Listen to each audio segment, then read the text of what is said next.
আসসালামু আলাইকুম প্রিয় দর্শক, আপনাদেরকে শুভেচ্ছা সহ আমন্ত্রণ জানাচ্ছি বাংলাভিউ সংবাদে। সাথে আছে আমি রফিকুল ইসলাম কামাল। প্রথমেই শিরোনাম। বন্দি ছিনিয়ে নেওয়ার উড়ুচিটিতে সারা দেশের ৬৮ কারাগারে নিরাপত্তা জোরদার। কারারক্ষীদের দেয়া হয়েছে বুলেট প্রুফ জ্যাকেট ও আগ্নেয়াস্ত্র। স্বাস্থ্যবিধি মেনে বুধবার থেকে শুরু হচ্ছে ট্রেনের শতভাগ টিকিট বিক্রি। অনলাইনের পাশাপাশি টিকিট পাওয়া যাবে কাউন্টারেও। ভারত রফতানি বন্ধের ঘোষণা দেওয়ায় সিলেটে পেঁয়াজের দাম কেজিতে বেড়েছে দুগুণের চেয়েও বেশি। বাজারে কৃত্রিম সংকট দেখিয়ে মুনাফা লুটছেন ব্যবসায়ীরা। দেশে একদিনে করোনা আক্রান্তের চেয়ে সুস্থ হয়েছেন প্রায় দ্বিগুণ। মারা গেছেন আরও ৪৩ জন। ৩ দিন কিছুটা স্বস্তিতে কাটলেও সিলেট বিভাগে ফের আতঙ্ক ছড়াচ্ছে করোনা। একদিনে ৪ জনের মৃত্যু। সিলেটের ফেঞ্চুগঞ্জের মাইজগাঁওয়ে তেলবাহী ট্রেনের ওয়াগন লাইনচ্যুত। সারা দেশের সাথে ৩.৫ ঘন্টা রেল যোগাযোগ বন্ধ। বাংলাদেশের রাষ্ট্রদূতের সাথে বাহরাইন চেম্বারের মত বিনিময়। বাংলাদেশের বিশেষ অর্থনৈতিক জোনে বিনিয়োগের আহ্বান। এতক্ষণ শুনছিলেন শিরোনাম, এবার বিস্তারিত। দেশের উত্তরের জেলা লালমনিরহাট কারাগারে থাকা জঙ্গিদের ছিনিয়ে নেওয়ার হুমকি পাওয়ার পর সারা দেশের ৬৮ কারাগারের নিরাপত্তা জোরদার করেছে কারা অধিদপ্তর। এর ওই ধারাবাহিকতায় সিলেট কেন্দ্রীয় কারাগারেও গ্রহণ করা হয়েছে কঠোর নিরাপত্তা ব্যবস্থা। কয়েকদিন আগে কারা মহাপরিদর্শক স্বাক্ষরিত একটি চিঠি সিলেট কেন্দ্রীয় কারাগারে পৌঁছায়। এই চিঠিতে রয়েছে সুনির্দিষ্ট বেশ কিছু নির্দেশনা। সেই নির্দেশনার পরিপ্রেক্ষিতে সিলেট কেন্দ্রীয় কারাগারে নিরাপত্তা ব্যবস্থা নিশ্চিতকরণের লক্ষ্যে কারারক্ষী ও কর্মকর্তাদের সমন্বয়ে গঠন করা হয়েছে একটি স্ট্রাইকিং ফোর্স। স্ট্রাইকিং ফোর্সের সদস্য ও কারারক্ষীদের পরানো হয় বুলেট প্রুফ জ্যাকেট এবং তাদের কাছে দেওয়া হয়েছে আগ্নেয়াস্ত্র, যা এর আগে ছিল না। সম্প্রতি লালমনিরহাটের জেলা প্রশাসক ও জেল সুপারের কাছে একটি উড়ু চিঠি আসে। ওই চিঠিতে কারাগারে বন্দী জঙ্গিদের ছিনিয়ে নেওয়ার হুমকি দেয় তাদের সহযোগী জঙ্গিরা। চিঠির পরে অজ্ঞাত এক ব্যক্তি ফোন করেও একই হুমকি দেন। পরে বিষয়টি ঊর্ধ্বতন কর্মকর্তাদের জানানোর পাশাপাশি আইন শৃঙ্খলা বাহিনীকেও জানানো হয়। কারা অধিদপ্তর বিষয়টি গুরুত্বের সঙ্গে নিয়ে সিলেট সহ সারা দেশে কারাগারের নিরাপত্তা জোরদার করে। স্বাস্থ্যবিধি মেনে বুধবার থেকে শুরু হচ্ছে ট্রেনের শতভাগ টিকিট বিক্রি। এর মধ্যে ৫০% অনলাইন ও ৫০% টিকিট কাউন্টারে বিক্রি হবে।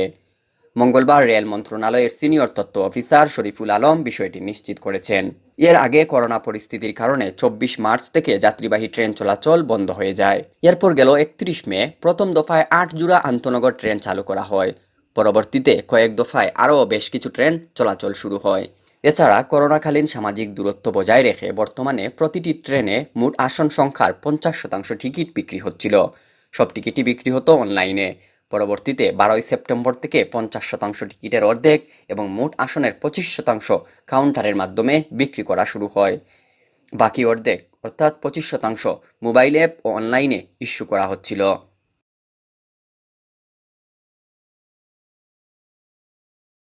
সিলেটে পেঁয়াজের দাম কেজিতে বেড়ে হয়েছে দ্বিগুণ।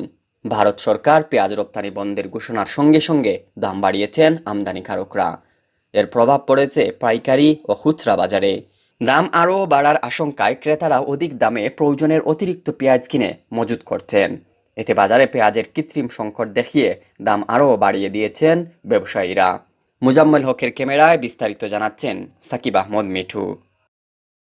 সিলেটে পেঁয়াজের দাম কেজিতে বেড়ে হয়েছে দ্বিগুণ। ভারত সরকার পেঁয়াজ রপ্তানির বন্ধের ঘোষণার সঙ্গে সঙ্গে দাম বাড়িয়েছেন পেঁয়াজ আমদানিকারকরা। সিলেটের বিভিন্ন বাজার ঘুরে দেখা যায় আগের দিন সোমবার সকালে পাইকারি বাজারে পেঁয়াজ বিক্রি হয়েছে ৩৫ থেকে ৪০ টাকা কেজি দরে। তা ৪৫ থেকে ৫০ টাকা দামে বাজারে বিক্রি করেছেন খুচরা ব্যবসায়ীরা, যা মঙ্গলবার সকালে ছিল ভিন্ন চিত্র। পাইকারি বাজারে প্রতি কেজি পেঁয়াজ বিক্রি হচ্ছে ৭০ থেকে ৮০ টাকা কেজি দরে। খুচরা ব্যবসায়ীরা বিক্রি করছেন ১০০ টাকা। আজকে ৫০, ৫৫, ৪০ টাকা বিক্রি, আজকে ৬০ টাকা বিক্রি। এটা কারণটা কি? মাল তো ইন্ডিয়া থেকে, ইন্ডিয়া এখন বন্ধ করেছে। কালকে ৩৭ টাকা রেট আছে, আজকে ৬০ টাকা রেট। সম্প্রতি ভারতের বিভিন্ন রাজ্যে অতিবৃষ্টি আর বন্যার কারণে সেই দেশে পেঁয়াজের সরবরাহ ঘাটতি দেখা গেছে। নিজ দেশের বাজার স্বাভাবিক রাখতে সোমবার ১৪ সেপ্টেম্বর সন্ধ্যায় পেঁয়াজ রপ্তানি বন্ধ করে দেয় ভারত সরকার। তাদের এই সিদ্ধান্ত বাংলাদেশকে এক চিঠির মাধ্যমে জানায় ভারতীয় কাস্টমস, আর সঙ্গে সঙ্গে এর প্রভাব পড়তে শুরু করেছে সিলেট সহ দেশের পেঁয়াজ বাজারে। কারণ হচ্ছে ইন্ডিয়া হঠাৎ করে বন্ধ করে দিচ্ছে, বন্ধ করার কারণে সংকট, আমরা এই কারণে স্টকে মাল নাই, এই কারণে অটোমেটিকলি একটু বাড়াই দিচ্ছে পরিস্থিতি। মনে করেন যদি ইন্ডিয়া থেকে বা বিভিন্ন আমদানি না হয় তাহলে হয়তো আরো বাড়বে, এটা আমদানির উপর নির্ভর করবে, আর আমদানি যদি হয়ে যায় তাহলে আপনার কমে যাবে। সিলেটের বাজারগুলোতেও চড়া দামে বিক্রি হচ্ছে পেঁয়াজ। নগরীর বন্দর বাজার, লালবাজার, উপশহর, মেন্দিবাগ, সুবাহানিঘাট, টিলাগড়, মেজর টিলায় দেশি পেঁয়াজ বিক্রি হচ্ছে 98 থেকে 100 টাকা প্রতি কেজি, আর ছোট আকৃতির দেশি পেঁয়াজ বিক্রি হচ্ছে 90 টাকা প্রতি কেজি। অথচ দুদিন আগে এসব পেঁয়াজের বিক্রি হয়েছিল প্রতি কেজি 60 টাকায়, আর ছোট পেঁয়াজ বিক্রি হয়েছিল 50 থেকে 65 টাকায়। হঠাৎ করে পেঁয়াজের দাম বেড়ে যাওয়ায় ক্ষোভ প্রকাশ করেছেন ক্রেতারা। আমরা পেঁয়াজ খাইছি 45 টাকা 40 টাকা করে দাম, এখন হঠাৎ করে পেঁয়াজ দাম বাড়ার কারণে আমরা তো এখন পেঁয়াজ খাওয়া সম্ভব হচ্ছে না। আমরা দিনমজুর মানুষ, প্রতিদিন পেঁয়াজ আমাদের আধা কেজি খাওয়া লাগে। এখন যদি এরকম দাম হয় তাহলে আমরা চলবো কীভাবে? যে বলে পেঁয়াজের দাম বাড়ছে, যদি আগে আসেন গতকালকে আসেন 40 টাকা 45 টাকা, আজকে 80 টাকা 90 টাকা 100 টাকা কেজি পেঁয়াজ, তো আমরা গরিব কীভাবে বাঁচবো? সারা দেশে গেল 24 ঘন্টায় করোনা আক্রান্ত হিসেবে শনাক্ত হয়েছেন আরও 1724 জন। একই সময়ে করোনা আক্রান্ত হয়ে মারা গেছেন আরও 43 জন, আর সুস্থ হয়েছেন 2439 জন। আগের দিনের চেয়ে মৃত্যু বাড়লেও আক্রান্তের চেয়ে সুস্থ হওয়ার সংখ্যা বাড়ায় কিছুটা হলেও স্বস্তি ফিরেছে। মঙ্গলবার বিকেলে স্বাস্থ্য অধিদপ্তরের অতিরিক্ত মহাপরিচালক অধ্যাপক ডাক্তার নাসিমা সুলতানা স্বাক্ষরিত করোনা ভাইরাস বিষয়ক এক সংবাদ বিজ্ঞপ্তিতে এ তথ্য জানানো হয়। গেল 24 ঘন্টায় করোনা ভাইরাসে আক্রান্ত হয়ে মারা যাওয়া 43 জনের মধ্যে 36 জন পুরুষ আর 7 জন নারী।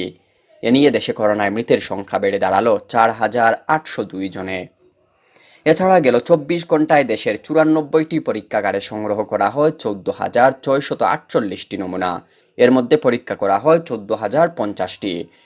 পরীক্ষায় করোনা পজিটিভ হিসেবে শনাক্ত হন 1,724 জন।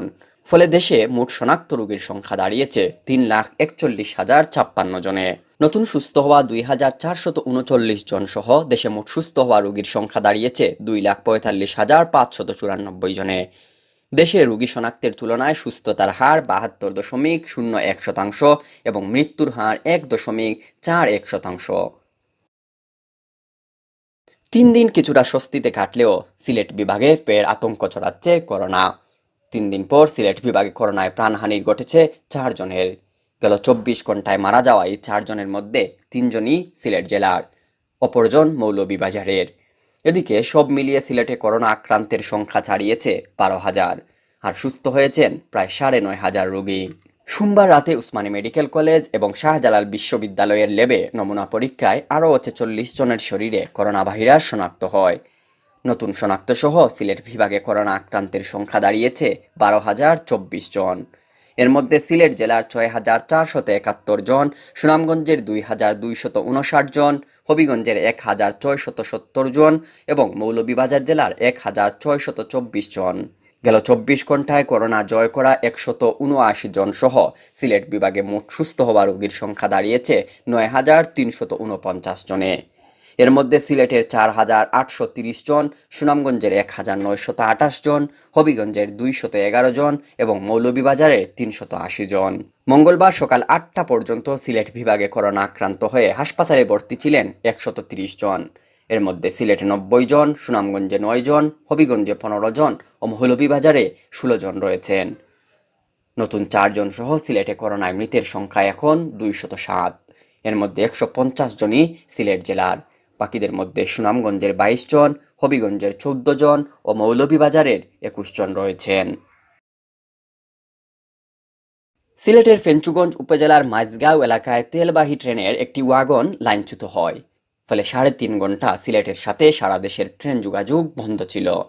মঙ্গলবার সকাল 8:30টার দিকে সিলেটের মাইজগাঁও স্টেশনের পার্শ্ববর্তী এলাকায় এ দুর্ঘটনা ঘটে। সিলেট রেলওয়ে স্টেশনের ম্যানেজার মোহাম্মদ খলিলুর রহমান জানান, মঙ্গলবার সকাল 8:30টার দিকে সিলেট থেকে চট্টগ্রামগামী তেলবাহী ট্রেন মাইজগাঁও স্টেশন পার হওয়ার পর একটি ওয়াগন লাইনচ্যুত হয়। ফলে সিলেটের সাথে সারা দেশের ট্রেন যোগাযোগ বন্ধ হয়ে যায়। কুলাউড়া জংশন থেকে একটি উদ্ধারকারী ট্রেন এসে ওয়াগনটি উদ্ধার করার পর দুপুর 12টার দিকে ফের ট্রেন যোগাযোগ চালু হয়। বাহরাইনে নিযুক্ত বাংলাদেশের রাষ্ট্রদূত ডক্টর মোহাম্মদ নজরুল ইসলামের সাথে দেশটির ব্যবসায়ীদের শীর্ষ সংগঠন বাহরাইন চেম্বারের মতবিনিময় সভা অনুষ্ঠিত হয়েছে। অনলাইনে অনুষ্ঠিত এ বৈঠকে রাষ্ট্রদূতের সাথে অংশ নেন বাহরাইন চেম্বারের চেয়ারম্যান সামির নাস, সিইও শাকের ইব্রাহিম ও ডেপুটি সিইও আবদুল্লাহ বাদের। আলোচনার শুরুতে চেয়ারম্যান নাস রাষ্ট্রদূতকে স্বাগত জানান এবং বন্ধুপ্রতিম দুই দেশের অর্থনৈতিক সম্পর্ক জোরদারে গুরুত্ব আরোপ করেন। রাষ্ট্রদূত ডক্টর মোহাম্মদ নজরুল ইসলাম বাংলাদেশের ফার্মাসিউটিক্যালস, আইসিটি, গার্মেন্টস সহ বিভিন্ন সেক্টরে বাহরাইনের বাণিজ্য বৃদ্ধির সম্ভাবনা তুলে ধরেন। এছাড়া রাষ্ট্রদূত প্রধানমন্ত্রী শেখ হাসিনা কর্তৃক ঘোষিত 100টি বিশেষ অর্থনৈতিক জোনে বাহরাইনকে বিনিয়োগের আহ্বান জানান। এতক্ষণ শুনছিলেন বাংলাভিউ সংবাদ। রাতে প্রচারিত হবে আমাদের সিলেটের আঞ্চলিক ভাষায় সংবাদ। দেখার আমন্ত্রণ রইল। সাথে থাকার জন্য ধন্যবাদ।